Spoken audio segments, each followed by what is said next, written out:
예수님 이름으로 기도드렸습니다. 아멘. 아멘. 자, 반갑습니다. 잘 오셨습니다. 자, 오늘은 간증보다 바로 시작을 하도록 하겠습니다. 간증 문자들이 많이 오는데 제가 지난번에 실제로 이루어지는 음성, 진짜 하나의 음성에 대해서 다뤘었습니다. 본인이 듣고 있는 음성이 맞지도 않고 내가 듣고 있는 음성이 맞지도 않고 실제로 이루어지는 증언도 없다면 내가 듣고 있는 음성이 진짜 하나님의 음성이 맞나 이렇게 한 번씩 분별해 보시고 검증을 해 보셔야 되겠죠. 잘못 들은 음성 때문에 큰 피해를 입는 경우가 너무 빈번하게 발생합니다. 제가 지난번에 말씀드렸잖아요. 잘못 들은 음성 때문에 큰 피해를 보게 되는 경우가 너무 빈번하게 발생합니다. 그래서 꼭 한 번씩 점검하시고 분별해 보시기 바랍니다. 분별하는 방법은 여러 영상에 이미 제가 올려놨습니다. 그리고 앞으로도 계속 올릴 것이고 또 지금 배우고 있는 계시적인 은사들 이것들을 통해서도 충분히 분별할 수 있습니다. 그래서 성령의 은사들을 계속해서 배워가시면서 분별할 수 있는 은사, 분별할 수 있는 은사들, 영분별의 은사, 영들 분별함, 그 은사로만 분별할 수 있는 게 아니에요. 이 계시적인 은사들, 이런 은사들을 통해서 충분히 분별할 수 있는 방법들을 배울 수 있기 때문에 계속 은사들을 배워가시고 분별할 수 있는 그런 은사의 유익들도 앞으로 누려가시기 바랍니다. 우리가 성경을 100번 읽는다고 해서 하나님을 알 수 있는 게 아니라 성경을 한 번 읽더라도 정확하게 읽고 깨달아야 하나님을 알 수가 있죠. 그것과 마찬가지로 은사도 은사에 대한 정확한 지식이 들어갈 때 진짜 성령께서 열어주시는 은사가 열리는 겁니다. 죄송한 말씀이지만은 은사도 잘못 열리면 무당 널뛰기 하는 것 같은 그런 것이 될 수가 있어요. 그래서 음성도 아무 음성이나 듣는다고 다 되는 게 아니라 진짜 하나님 음성을 듣는 게 중요하듯이 은사도 성령께서 열어주시는 은사가 열리는 게 중요합니다. 지난 시간에 하나님의 초자연적인 음성, 그 첫 번째 시간으로 지식의 말씀의 은사를 통하여 말씀하시는 하나님 1편을 함께 나눴습니다. 지식의 말씀의 은사에 대해서 엉뚱한 소리를 하는 분들이 너무 많이 계시기 때문에 그 1편을 꼭 찾아보시기를 추천드립니다. 유튜브에 보니까 제가 그 영상을 직접 내용을 들어보진 않았어요. 근데 썸네일만 봐도 지식의 말씀 은사, 지혜의 말씀의 은사는 생각과 마음이 읽어지는 은사가 아니라 성경 말씀을 깨닫고 연구하는 데 필요한 은사이다. 썸네일에 누가 이렇게 과감하게 올려놨던데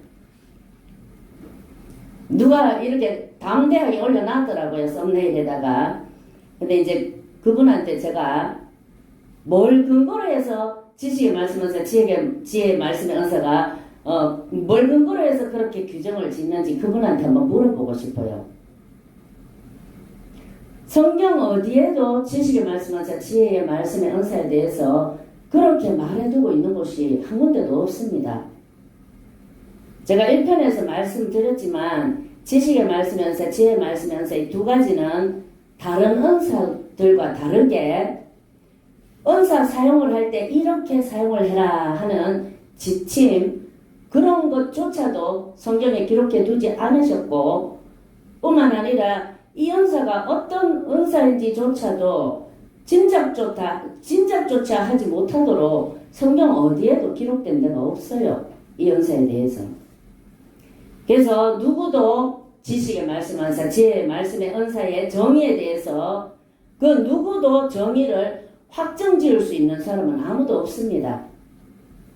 그렇기 때문에 신학교에서조차도 이 두 가지 은사에 대해서는 그렇게 가르치지 않습니다. 교수님들도 그저 유추를 할 뿐이지요. 유추할 뿐이에요. 그냥 그 은사가 이러이러한 은사일 것이다 이렇게. 그래서 교수님들이 유추해 놓은 그 정의도 1편에 이미 소개를 시켜드렸습니다.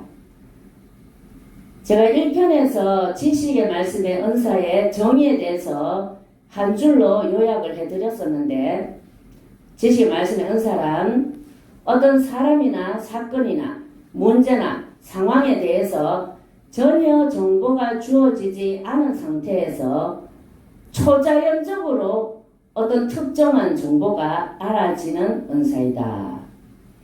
이렇게 한 줄로 요약을 해드렸었는데, 지식의 말씀의 은사의 정의는 은사 사역을 하시는 분들 사이에서 전통적으로 내려오는 정의에다가 제가 반드시 필요하다고 생각되어지는 부분을 첨가를 해서 그렇게 한 줄로 요약을 해드렸던 거예요.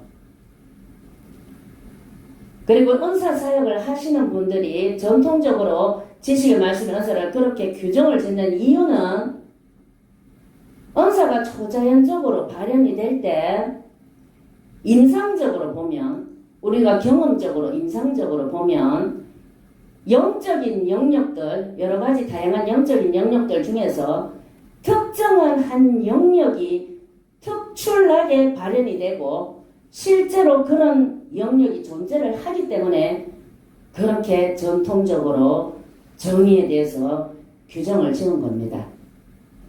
그래서 여기에다가 제가 더 필요하다고 생각되어지는 부분을 덧붙여서 소개를 시켜드린 거고요. 그래서 지식의 말씀의 은사, 지혜의 말씀의 은사, 지식의 말씀의 은사, 지혜의 말씀의 은사, 이러니까는 성경 말씀과 관계된 은사인갑다. 성경 말씀을 연구하고 말씀을 깨닫는데 필요한 은사구나. 이렇게 예전부터 많이 생각들을 해오셨죠?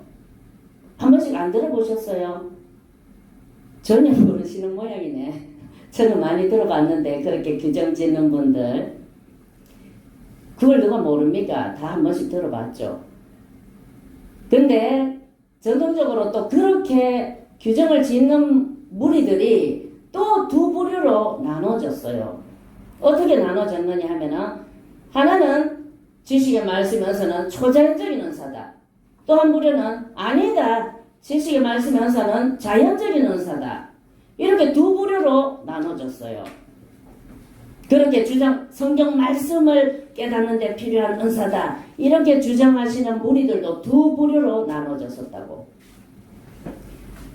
그래서 그분들 말에 따르면 제 말, 은사 사역하시는 분들, 이런 사람들의 말이 아니라 성경 말씀을 깨닫는 은사이다. 이렇게 주장하시는 그분들, 그 부류의 주장에 따르면 지식의 말씀의 은사는 성경 말씀을 깨닫게 만들어주는 은사인데, 한 부류는 초자연적으로 깨달을 수 있게 해주는 은사다. 나머지 한 부류는 은사가 폐지됐기 때문에 지식의 말씀의 은사는 초자연이 아니라 자연적인 은사다. 이렇게 두 부류로 나눠졌었어요. 근데 이 두 부류 다 문제가 있고 모순이 있어요. 그걸 지금부터 말씀드릴게요. 자, 만약에 지식의 말씀의 은사가 초자연적인 은사이고 성경을 초자연적으로 깨달을 수 있게 해주는 은사다. 그 주장이라면 지식의 말씀의 은사가 없는 사람은 그러면 어떻게 했습니까? 성경 말씀을 깨닫지도 못하겠네. 그죠? 하나님이 우리가 성경 말씀 깨닫는 걸 얼마나 기뻐하시는데 은사 있는 사람만 성경 말씀을 깨달을 수 있도록 그렇게 하시겠습니까? 아니죠. 그렇게 안 하십니다. 누구나 성경 말씀 깨닫기를 기뻐하시고 원하시는 게 하나님이세요. 그래서 성경 말씀을 깨닫게 해주시는 것은 성령께서 성도들에게 베푸시는 보편적이고 일반적인 은혜다. 이렇게 봐야지 성령께서 특별한 사람에게만 초자연적으로 베푸시는 특별한 은사다. 특별한 역사다. 이렇게 보는 것은 무리가 있고 모순이 있는 겁니다. 그래서 성경 말씀은 특별한 초자연적인 은사가 있어야 깨달아지는 게 아니라 성경 말씀을 깨닫는 것은 성령의 보편적인 은혜입니다. 그리고 나머지 한 부류, 만약에 지식의 말씀의 은사가 자연적인 은사라고 치면 굳이 지식의 말씀의 은사를 고린도전서 12장에다가 기록을 해 두시지는 않았겠죠. 여러분들 다 아시다시피 고린도전서 12장은 어떤 장입니까? 성령의 초자연적인 9가지 은사를 기록해 둔 장이란 말입니다. 만약에 지식의 말씀에서 지혜의 말씀의 은사가 초자연적인 은사가 아니라면은 다른 곳에 기록을 해 두셨겠죠. 어떤 곳에 기록을 해 두셨을까요? 초자연적인 은사가 아니라면 사람의 성량과 관련된 은사를 기록해 둔 어디? 로마서 12장. 로마서 12장에 기록해 두셨겠죠. 그 다음에 교회 직분과 관련된 은사에 대해서 기록을 해둔 에베소서 4장. 이런 데다 기록을 해 두셨겠죠. 굳이 초자연적인 은사가 아닌데 왜 성령의 9가지 초자연적인 은사를 기록해둔 고린도전서 12장에다 기록을 해 두셨겠냐 그 말입니다. 우리가 성경을 볼 때 이런 통전적인 눈이 있어야 됩니다. 아멘? 아멘. 그래서 논리적인 근거도 없이 자신의 감정만을 근거로 해가지고 성령의 초자연적인 은사를 싫어하고 박해하는 사람들의 은사 중지론, 은사 폐지론 이런 것들은 그 누구에게도 아무런 유익을 줄 수가 없습니다. 그리고 이와는 반대로 또 은사를 가르치고 은사 사역을 하시는 분들 중에서도 기존 신학이나 기존 신학교 교수님들을 아주 신랄하게 비판하고 혐오하시는 분들이 많아요. 그죠? 은사 사역 하시는 분들 중에서. 근데 우리가 지금까지 성령의 인도하심을 무사히 받았던 것, 그렇게 성령의 인도하심을 무사히 받을 수 있었던 것, 그리고 영도를 분별해 올 수 있었던 것, 그런 것들의 기본적인 틀과 뼈대는 뭡니까? 기존 보수 교단의 신학 덕분입니다. 그 신학이 없었으면 우리가 성령의 인도하심을 무사히 받을 수도 없고 영도 분별을 할 수가 없습니다. 그래서 신학교의 여러 가지 과목을 비롯해서 특별히 조직신학 이런 것들은 이 혼탁한 시대에 이런 것들이 신학교의 과목들 가르침, 견해 이런 것들이 없었으면 우리가 이 혼탁한 시대에 분별하는 것은 불가능한 거예요. 그렇기 때문에 신학자, 보수교단의 그 가르침들, 그런 견해들을 무조건 깡그리 싹 다 무시를 하는 것은 올바른 태도, 지혜로운 태도가 아닙니다. 뛰어난 시각과 견해들은 받아들이고 우리가 얼마든지 배워가는 것이 올바르고 지혜로운 자세입니다. 아멘. 네. 자, 올바른 지식은 돌파의 가속화를 가져옵니다. 여러분들 돌파 좋아하시잖아요. 자, 돌파되는데 그 중에서도 돌파의 가속화를 가져온다고요. 돌파가 가속화된다고. 뭐가 돌파의 가속화를 가져온다고? 올바른 지식. 이거를 아시는 분이 거의 없어요. 지식이 돌파를 가져와요. 바르게 알아야 바르게 믿죠. 엉뚱한 걸 믿고 비복음을 믿으면 돌파는 일어나지 않아요. 제가 여러 번 말씀드렸죠. 이 복음은 모든 믿는 자들에게 구원, 소테리아, 예수아를 주시는 하나님의 능력이 됩니다. 로마서 말씀. 예. 그래서 올바른 지식이 돌파의 가속화를 가져오는 겁니다. 그렇기 때문에 우리가 은사 사역을 하고 은사를 배워가면서도 올바른 지식과 뛰어난 시각과 경애들은 얼마든지 받아들이고 수용을 해야 되는 겁니다. 제가 아까 은사가 초자연적으로 발현이 될 때 논리적으로 설명할 수는 없지만 임상적으로 봤을 때 영적인 영역 중에서 특정한 한 영역이 특출나게 발현이 되고 실제로 그런 영역이 존재를 한다. 이렇게 말씀드렸죠? 기억나시죠? 네. 그래서 이게 도대체 무슨 말인지 알아듣기 쉽도록 제 간증을 몇 가지 소개시켜 드리겠습니다. 총 3가지 간증인데요. 이 세 가지 간증 다 지식의 말씀의 은사를 통한 간증이에요. 지식의 말씀의 은사. 오늘 주제가 지식의 말씀의 은사잖아요. 지식의 말씀의 은사를 통한 간증인데 이 간증을 들으시면서 은사나 간증 자체에다가 초점을 두지 마시고 하나님을 의지했을 때와 그렇지 않았을 때 도대체 우리에게 어떤 일들이 발생할 수 있는지 여기에다가 초점을 맞추시고 믿음으로 받으시길 바랍니다. 아멘. 예전에 저희 부부가 어떤 교회에서 부교역자로 섬겼을 때 있었던 일이에요. 그 교회는 들어가자마자부터 시작해서 단 하루도 조용할 날이 없었던 그런 교회였습니다. 여기가 과연 하나님 교회가 맞나 싶을 정도로 중상모략이 판을 치고 서로 물고 뜯고 피바람이 불고 그런 엄청난 교회였어요. 그리고 부교역자들이 한 달 만에 다 쫓겨나는데 제일 오래 있었던 사람이 3개월이에요. 교회 장부 보면 다 알잖아요. 기록이 다 돼 있어요. 교회 장부 보면은 어떤 목사님 누구누구 교역자 언제부터 언제까지 누구누구 교역자 언제부터 언제까지 이렇게 기록이 다 돼 있기 때문에 장부 보면 다 알아요. 그래서 제일 오래 있었던 분이 3개월.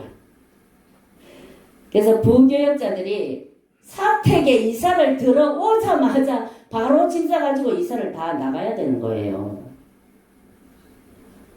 부교역자들한테도 자녀들 있잖아요. 자녀들 학교 문제도 있고 전학시키는 문제도 있잖아요. 그런 거 손톱만큼도 배려를 안 해줘요. 그냥 한 달 만에 다 나가야 되는 거야, 그냥. 세상에 그런 교회도 다 있더라고요. 그리고 보통은 교회에 들어갈 때 왜 면접 설교를 한 번 정도만 본단 말이에요. 근데 그 교회 들어갈 때 면접 설교도 3번 보고 들어갔어요. 3번. 그래서 어쨌든 그 교회에 들어가기 전에 하나님께서 저한테 말씀을 한 가지 주셨어요. 성경 말씀을. 이사야 37장 30절 말씀인데 제가 한번 읽어 드릴 테니까 이게 어떤 뜻인지 무슨 뜻인지 여러분들 스스로 한번 분별을 해보세요. 자, 이사야 37장 30절 왕이여 이것이 왕에게 징조가 되리니 올해는 스스로 난 것을 먹을 것이요. 올해는 스스로 난 걸 먹는데요. 둘째 해는 또 거기에서 난 것을 먹을 것이요.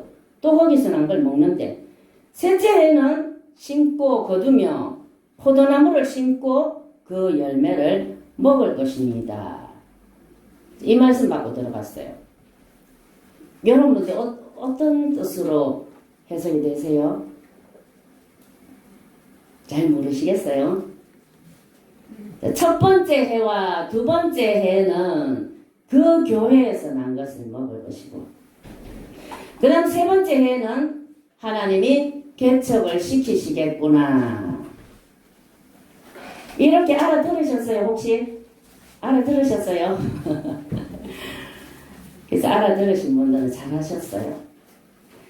그래서 이런 레마의 말씀을 제가 받고 그 교회에 인연이 있겠구나 제가 알아들었단 말이에요.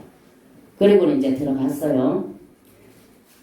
그래서 이제 그 교회에 들어가자마자 예전부터 불었던 피바람이 불기 시작하는데 그 태풍이 휘몰아치는 가운데서 하나님이 우리 부부를 가장 안전한 태풍의 눈 한가운데 두고 보호를 하시는 거예요.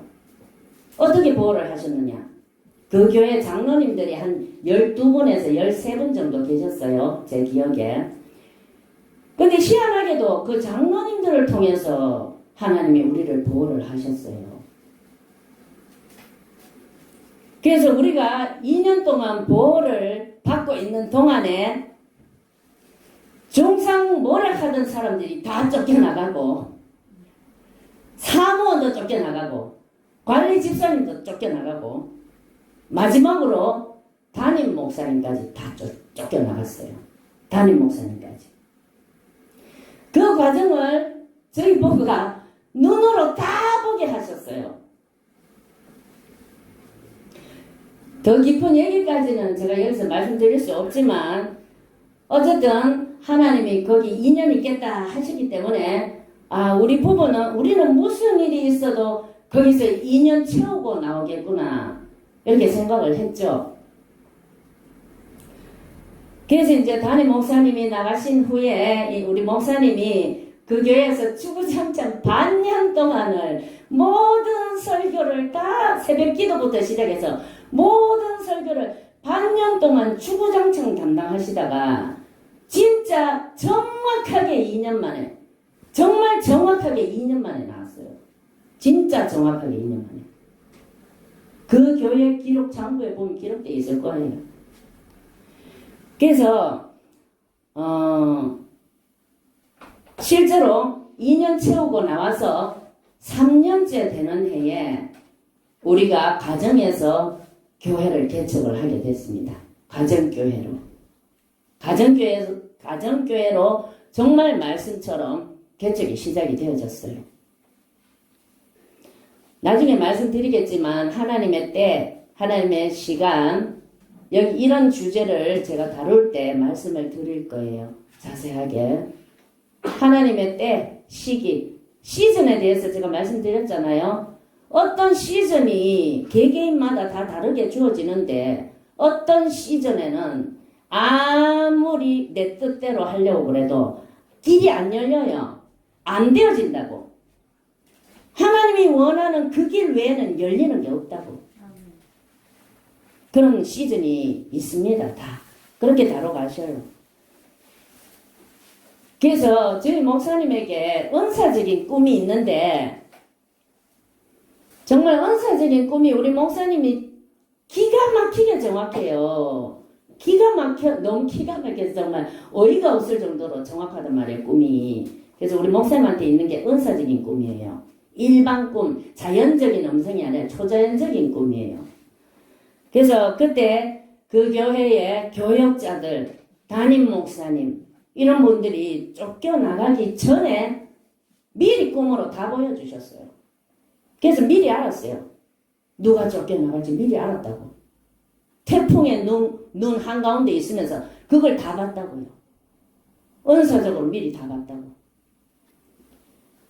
그래서 그 교회가 하루도 바람 잘 날 없고 시끄러운 교회였지만 그런 만큼 그 교회에 있을 때 저희 부부가 정말 날마다 그 피바람이 부는데 날마다 살아계신 하나님을, 그 하나님의 보호하심과 인도하심을 눈으로 배우는 것 같고, 또 그런 만큼 그 교회에서 저희 부부가 은사적인 경험과 간증들이 그 교회에서 어마어마하게 많이 경험하고 체험을 하게 됐어요. 그렇게 피바람이 부는 곳에는 하나님의 은혜도 더 강하게 역사하시는 거예요. 그래서 지금부터 이제 그 교회에서 일어났던 지식의 말씀의 은사를 통한 간증입니다. 자, 그 교회에 들어간 지 얼마 안 됐을 때, 교회에 들어가자마자 하루는 아침에 우리 목사님이 이제 교회를 가기 위해서 집을 나서는데 현관문을 열고 이렇게 딱 나가려고 하는데 제가 딱 알아지는 게 마음에 오늘 교회 가면 담임 목사님이 우리 목사님한테 이런 걸 물어보겠다. 이게 오는 거예요. 알아지는데 그냥 알아지는 게 아니라 너무 강하게 알아지는 거예요. 확신처럼 알아지는 거예요. 그래서 목사님이 현관문을 나가려고 하는 순간에 잡아가지고 얘기를 했어요. 제가 여보 오늘 담임 목사님이 당신한테 이런 걸 물어보실 것 같다. 그러니까 이런 걸 물어보시면 이렇게 대답을 해라. 제가 이렇게 말했어요. 그러니까 우리 목사님이 아이고 그런 것까지 물어보는 목사님이 누가 있나. 그런 거 안 물어보신다. 그러면서 이상하게 저를 막 이상하게 생각을 하고 이상하게 저를 취급을 하면서 자꾸 그냥 가려고 하는 거예요.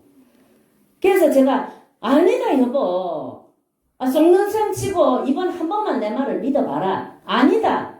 그러면서 억지로 잡아가지고 달력을 빨리 갖고 나왔어요. 그러면서 달력에 있는 날짜를 짚으면서 여보 여기 외워야 돼. 날짜 좀 외워. 언제부터 언제까지 외워. 그리고 그러니까 이제 목사님이 이제 못마땅하죠. 불평을 하면서 이게 도대체 뭐 하는 짓인가 이러면서 이제 입이 이만큼 나와가지고 못마땅해 하는 거예요. 그래서 이제 그러거나 말거나 아니다 여보 언제부터 언제까지라고 이제 문제 내고 정답 외우게 해가지고 그래서 이제 교회를 보냈어요. 그런데 그날 저녁에 이제 목사님이 충격을 받아가지고 집으로 돌아온 거예요. 충격을 받아가지고. 그래서 하는 말이 여보 너무 기가 막혀서 어이가 없다 이러는 거예요. 그러면서 하는 말이 담임 목사님이 진짜로 당신 말하는 거하고 똑같은 거 물어보더라.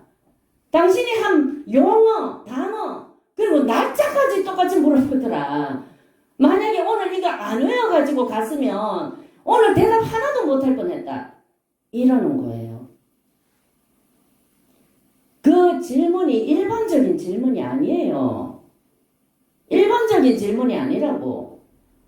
그래서 목사님이 에이 누가 그런 거 물어보는 사람이 누가 있나? 이러면서 저를 이상하게 취급을 하면서 자꾸 그냥 가려고 했던 거예요. 그래서 목사님도 엄청 놀랐지만 저도 놀랐어요. 어떤 질문을 할지 하나님이 미리 알게 하셔가지고 함정에 빠지지 않도록 대답할 말까지 하나님이 다 가르쳐 주셔가지고 그렇게 보내신 거예요. 그때 만약에 그렇게 대답 못했으면 저희가 엄청 힘든 일을 겪을 뻔했어요. 구체적으로 말씀드릴 수는 없지만 그때 그렇게 대답을 안 했으면 엄청나게 큰 힘든 일을 겪을 뻔했다고. 이런 얘기를 또 유튜브에서 들으시고 아이고 신령한 척하네 또 잘난 척하네 이렇게 삐딱하게 꼬아가지고 들으시는 분들이 계시던데 하나님이 지금 다 보고 듣고 계시죠. 거기다가 제가 강대상 앞에서 있지도 않은 없는 일을 막 지어내가지고 이렇게 얘기를 할 리가 없죠. 제가 지금까지 여러분들하고 나눴던 그 간증들 다 사실이에요. 전부 다 사실입니다. 하나님이 보증하셔요 지금. 그래서 내로남불 왜 내가 하면 로맨스고 남이 하면 불륜이고 또 내가 간증하면 하나님 은혜고 남이 간증하면 거짓말이고 이런 분들 있죠. 하나님이 다 보증하고 알고 계십니다. 자, 그래서 다른 은사들도 마찬가지지만 지식의 말씀의 은사도 하나님 은혜 안에서 잘 활용이 되어진다면 실생활에서 그 은사의 유익을 얼마든지 크게 누릴 수가 있습니다. 그리고 또 한 가지 이런 질문을 할 수 있죠. 구약시대의 엘리사나 엘리야 그런 사람들한테 역사했던 것들은 그러면 뭐냐? 이렇게 질문할 수 있죠. 열왕기 하에 보면은 엘리사가 아람 왕이 침실에서 한 말까지도 다 알고 아람 군대들이 쳐들어오기 전에 미리 조치를 취해가지고 다 막아냈다는 기록이 있잖아요. 그러나 그것을 성령의 은사다 이렇게 확정짓고 규정 지을 수는 없어요. 왜냐하면은 엘리사 때는 구약시대죠. 구약시대고 지금 신약시대처럼 성령이 강림하셔서 임재하시고 내주하셨던 시대가 아니잖아요. 그때 구약시대는 다 알고 계시죠? 예. 그래서 성령이 강림하신 날은 오순절입니다. 그죠? 오순절입니다. 그래서 그거는 단회적인 사건이에요. 우리 성도들, 크리스찬들, 자녀들의 속에 성령께서 내주하시기 위해서 강림하셨던 강림절 사건이 오순절 사건이에요. 그게 오순절이기 때문에 그거를 뭐 연속적이다 하면 안 돼요. 일회적이 맞아요. 단회적이에요. 그래서 그거는 인류 역사상 단 한 번밖에 없었던 사건입니다. 사건이 맞고 성령 강림하고 성령 충만하고 헷갈리면 안 돼요. 성령 충만은 연속적으로 일어날 수 있지만 성령 강림은 오순절 사건 그 외에는 없어요. 그 이후로 크리스찬들에게 임재하셔서 내주하신 거예요. 그전에는 내주 안 하셨다고 구약 백성들한테는. 그래서 엘리사에게 있었던 현상이 성령의 은사다. 지식의 말씀의 은사다. 이렇게 명확하게 규정 지을 수는 없는 거예요. 그렇게 규정 지을 수 없어요. 성령이 강림하셔서 내주하시던 시대가 아니었기 때문에 그때는. 그러나 어떻습니까? 그 작용했던 모습은 어때요? 마치 지식의 말씀의 은사와 매우 흡사하죠. 예, 흡사하다 이렇게 말씀드릴 수가 있습니다. 그래서 여러분들 중에서도 그렇고 여기 계시는 분들 그리고 유튜브를 보고 계시는 분들 중에서도 지금 지식의 말씀의 은사가 부어졌거나 이미 또는 지금 부어주고 있는 중에 계시는 분들도 있을 텐데 제가 오늘의 이 간증들을 듣다 보면 지식의 말씀의 은사가 어떤 식으로 발현이 되는지 이런 거에 대해서 아실 수가 있을 겁니다. 자, 이제 두 번째 간증입니다. 두 번째 간증. 저와 친분이 있는 연세 많으신 나이가 지긋하신 그런 한 사모님이 계셔요. 근데 그 사모님이 저한테 예전에 중보기도를 부탁하셨던 적이 있어요. 그 사모님 사위가 목사님이세요. 그리고 그 목사님, 그 사위 목사님 교회에 모든 재정을 담당하시던 권사님이 한 분 계셨는데 그분이 사업을 하시는 분이세요. 사업을 크게 하시는 분.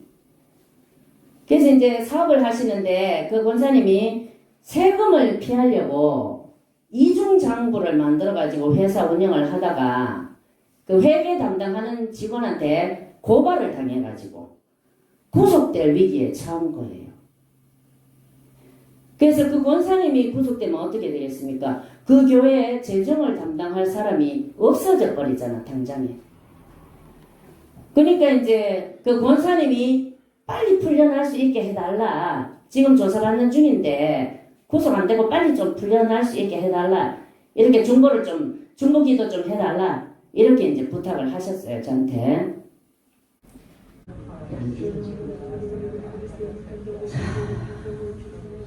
그래서 오늘 그 아침부터 사실 그게 안 됐어요. 마이크가 안 돼가지고 마이크가 이 휴대폰도 말씀이네 지금.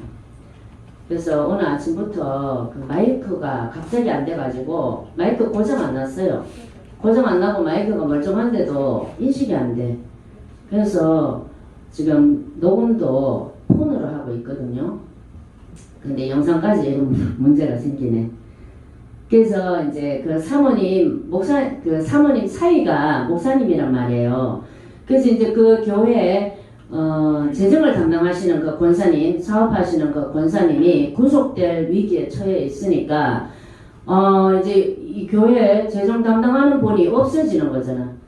그래서 이제 저한테 이제 중보기도를 해달라. 빨리 이제 좀 풀려나올 수 있도록 그렇게 중보 좀 해달라. 이렇게 부탁을 하셨어요. 그래서 이제 그 얘기를 들으면서 연세 많으신 사모님이잖아요. 그래서 이제 연세 많으신 사람한테 제가 뭐라 할 수 없잖아요. 그래서 속으로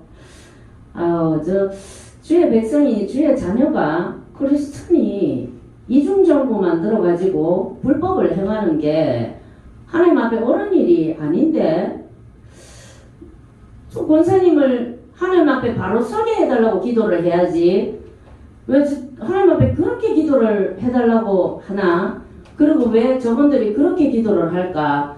제가 속으로 생각하고 이제 집으로 돌아왔어요. 이제 차를 타고 돌아오는데 그렇게 이제 차를 타고 돌아오는데 차 안에서 갑자기 알아지는 거예요.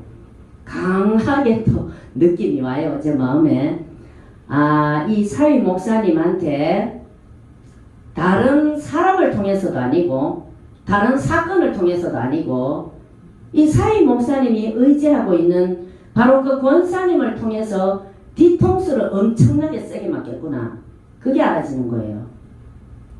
그래서 목사님한테도 말을 해줬어요. 누구누구 사모님 사위 그 권사님한테 엄청나게 된통 배신을 당하겠다. 내가 그렇게 말을 했어요. 그 권사님이 어떻게 했냐면은 그 목사님한테 어떻게 됐냐면은 그 큰 교회 건물도 사들이고 사업하니까 그리고 목사님 사택도 70평짜리 아파트를 사들였는데 다른 아파트 2억 3억씩 할 때 거기 7억 주고 샀어요. 그리고 교회에서 요양원 한다고 땅도 사들이고 건물도 짓고 그렇게 했단 말이에요. 그러니까 이제 그 목사님이 하나님을 의지하는 게 아니라 사람을 의지하고 돈을 의지하고 눈이 가리워졌던 거예요. 그 후에 진짜 어떤 일이 일어난 줄 아세요? 바로 얼마 후에 그러고 나서 권사님이 막 조사받고 그러고 나서 바로 얼마 후에 그 권사님이 그 목사님을 갖다가 공동 횡령으로 고발을 하고 또 교회 여자 성도들을 시켜가지고 문란죄로 고발하게 만들고 그것 때문에 교회가 갈라지고 주일날에 한 무리는 교회 밀고 들어오고 또 한 무리는 교회 못 들어오게 막아서고 엄청난 일이 벌어졌어요. 그리고 그 목사님하고 권사님이 둘이 법정 싸움을 하는데 4년 걸렸어요. 4년. 신문에도 나고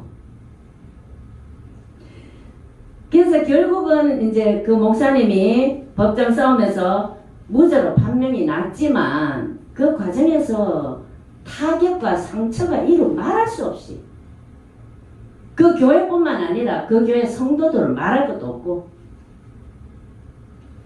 그래서 결론은 우리가 누구만 의지해야 된다? 하나님만 의지해야 돼요. 하나님 아닌 다른 인간이나 돈 하나님 아닌 다른 어떤 것도 의지했을 때 그것 자체가 틈이 되는 거예요. 사단한테 틈을 주는 거예요. 그래서 다시 주식의 말씀의 언사로 돌아와서 하나님께서는 뭘로도 말씀하신다? 주식의 말씀의 언사로도 말씀하신다. 그리고 진짜 하나님의 음성이라면 실제로 이루어진다. 실제로 이루어진다. 정말 그렇게 됐어요. 그 다음 마지막 세 번째 간증입니다. 제가 아는 목사님 한 분이 계시는데 올해 초죠. 올해 초쯤에 그분한테 그분이 속해 있는 총회 거기서 교수 자리로 초빙이 들어온 거예요. 그분한테 교수 자리에 초빙이 들어왔어요. 그래서 얼마나 기쁜 일이에요. 경사잖아요. 그래서 이제 그분이 저한테 연락이 온 거예요. 사모님 사실은 이렇게 해서 교수직에 초빙이 들어왔는데 거기에 갈까요? 어떻게 할까요? 이렇게 연락이 왔어요. 그러면서 그분 주위의 사람들은 은사 사역을 계속 하지 뭐하러 교수 자리에 가려고 그러느냐 이렇게 말리는 사람도 있다는 거예요. 그래서 자기가 어떤 게 맞는지 모르겠다. 그래서 이제 연락을 하신 거예요. 그래서 그분이 은사도 있고 순전하신 분이세요. 은사도 있고 순전하시고 그런 분이세요. 그래서 제가 그분한테 당연히 가셔야죠 목사님. 다른 길이 안 열리는데 우리 사역자들은 길이 열리는 곳에 가야 됩니다. 그쪽으로 길이 열리는데 당연히 가셔야죠. 기도하시고 가십시오. 이렇게 이제 그분하고 얘기를 나누는데, 얘기를 나누는 중에 뭐가 알아지느냐 하면은, 아, 이분이 거기에서 엄청나게 이용을 당하겠구나. 이게 알아지는 거예요. 근데 그게 알아진다고 해서 그걸 대놓고 말을 하면 됩니까? 안 됩니까? 대답해 보세요. 배웠잖아, 저번 시간에. 자, 알아진다고 해서 대놓고 말을 하면 안 돼요. 왜? 왜 그렇습니까? 왜 대놓고 말해주면 안 됩니까? 그 속에서 그 목사님을 통해서 일하실 그 하나님을 바라보는 눈이 있어야지. 그 속에서 그분을 통해 일하실 하나님. 그 목사님이 굉장히 기뻐하시고, 그 초빙이 왔다고 굉장히 기뻐하시고, 새 출발에 대해서 기도를 하고 있는데다가, 거기다가 막 찬물을 확 얹어버리고, 두려움을 주고, 아유, 거기 가면 이용당하시겠다. 힘든 일 생기시겠네. 가지 마세요. 이거는 성령의 뜻을 이룰 수가 없는 짓이에요.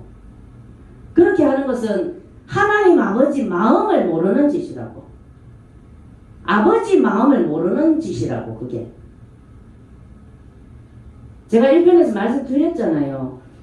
보이는 대로 알아지는 대로 다 말해주는 것은 반쪽짜리 은사고 또 미숙한 태도다. 이렇게 말씀드렸잖아요. 1편에서. 1편 못 보신 분들 꼭 찾아보세요.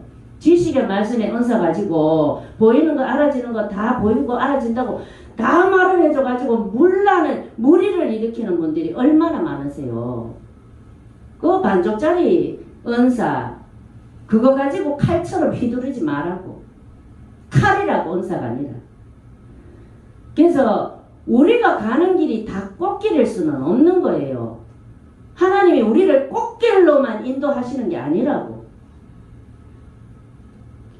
아까 그 사일 목사님도 어떻겠어요? 그런 고통을 당하는 과정 중에서 회개를 하고 오직 하나님만 의지하는 믿음의 성숙을 경험하셨겠죠. 그래서 고난을 겪으면서 우리 모두 다 단련이 되어져 가는 겁니다.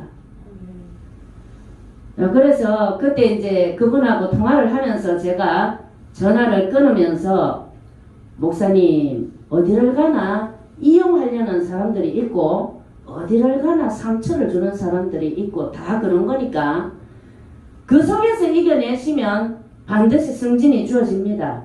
제가 이러고 끊었어요. 그러고 나서 이제 제가 이제 알아졌으니까 제가 사역하고 바쁜 중에서도 그분이 가끔이 생각이 났어요. 가끔 생각이 나고 어떻게 됐나 어떤 일이 생기지는 않았는지 소식이 궁금했다고요. 그런데 아니나 다를까 사흘 전에 그분하고 통화를 했어요.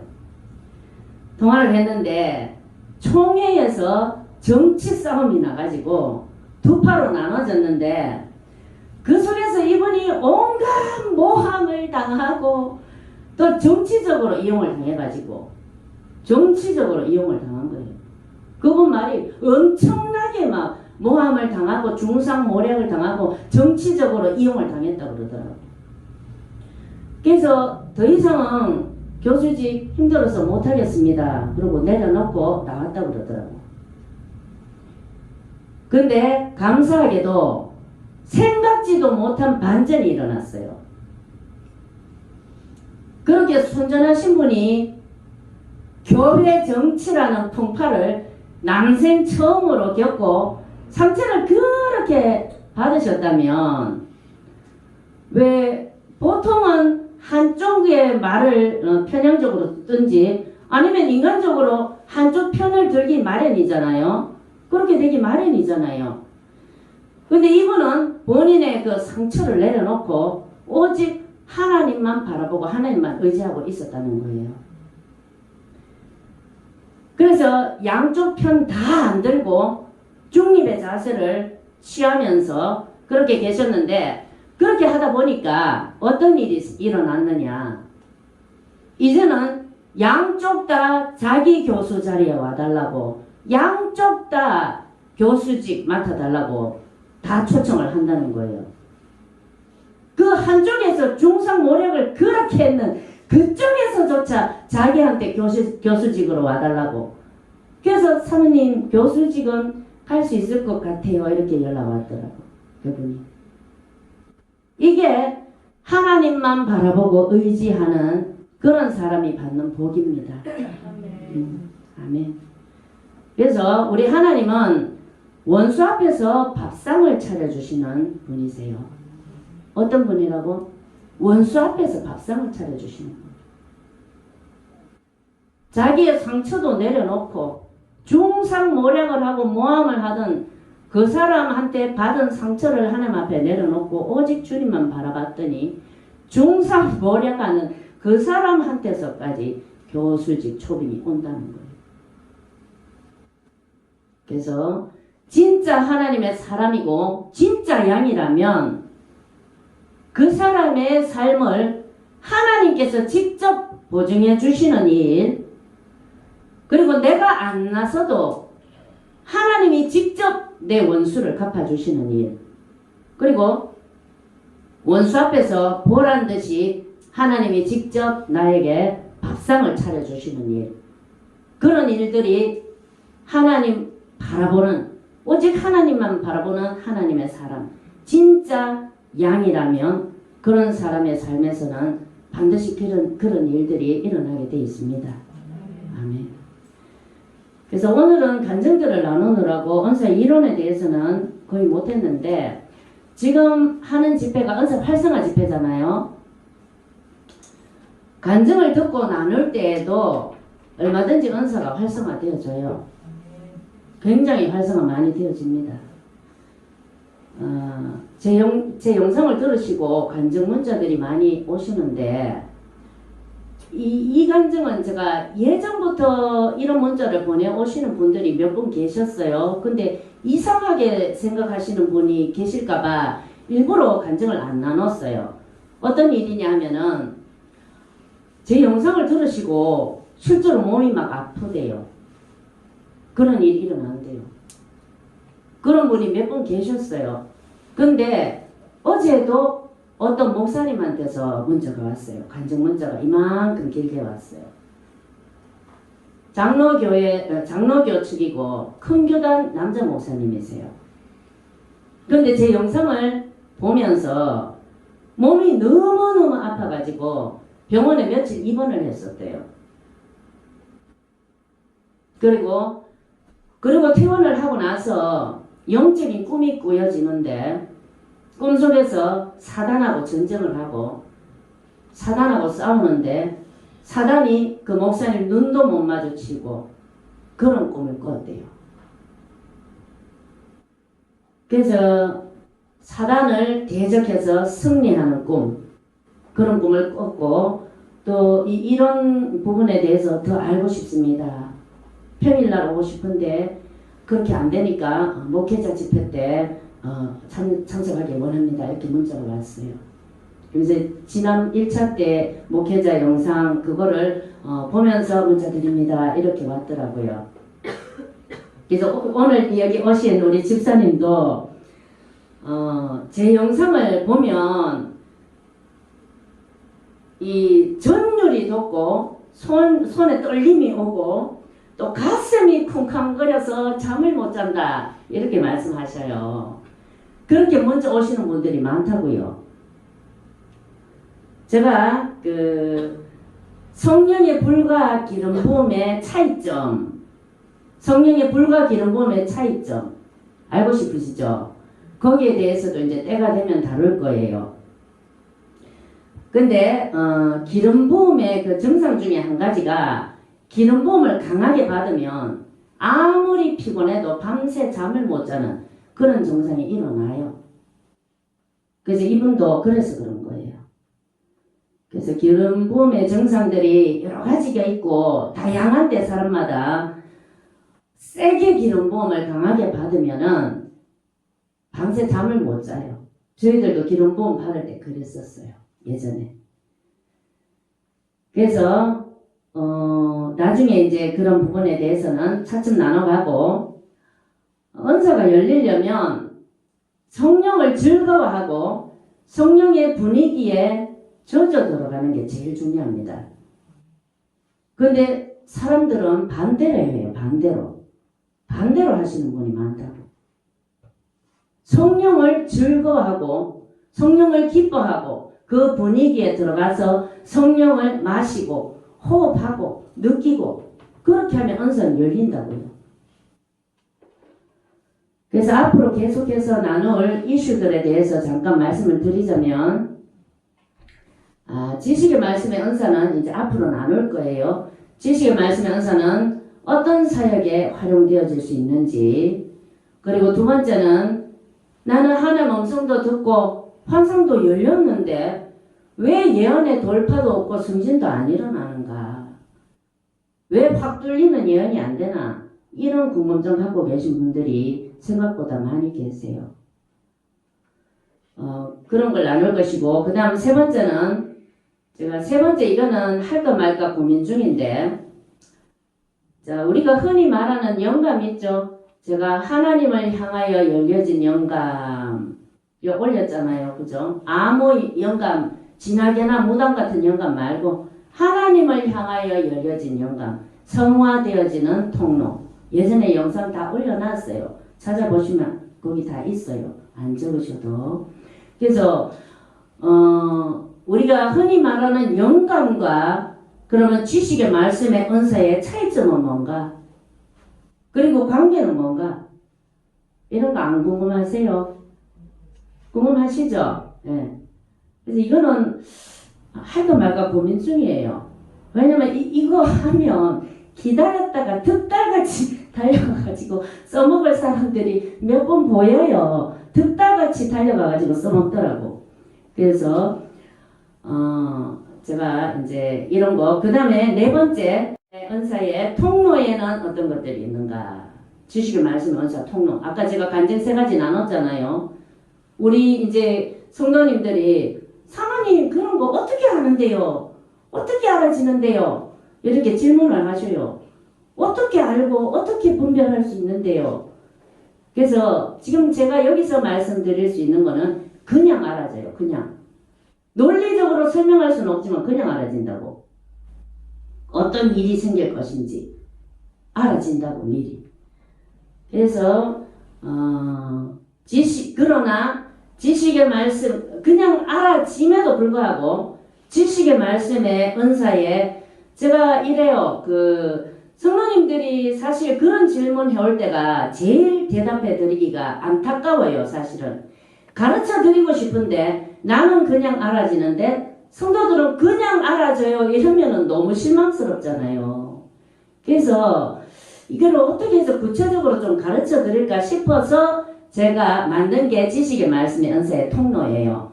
그러면 좀 더 구체적으로 구체적으로 이분들이 알 수 있지 않을까 싶어서 제가 이걸 만든 거예요. 그래서 이런 것들에 대해서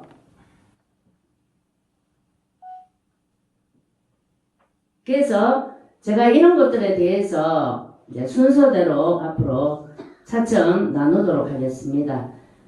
지식의 말씀의 은사에 대해서 내가 다 알고 있는데 뭐 이렇게 생각하시는 분들이 사실 유튜브에서도 많이 계실 거예요. 그런데 천만의 만만의 말씀입니다. 천만의 만만의 말씀이라고. 아니에요. 그래서 이런 앞으로 나눌 이슈들을 배워가시면서 정말 올바른 성령 하나님 안에서 올바른 은사가 열려져 가시길 축복드립니다. 네, 기도하겠습니다.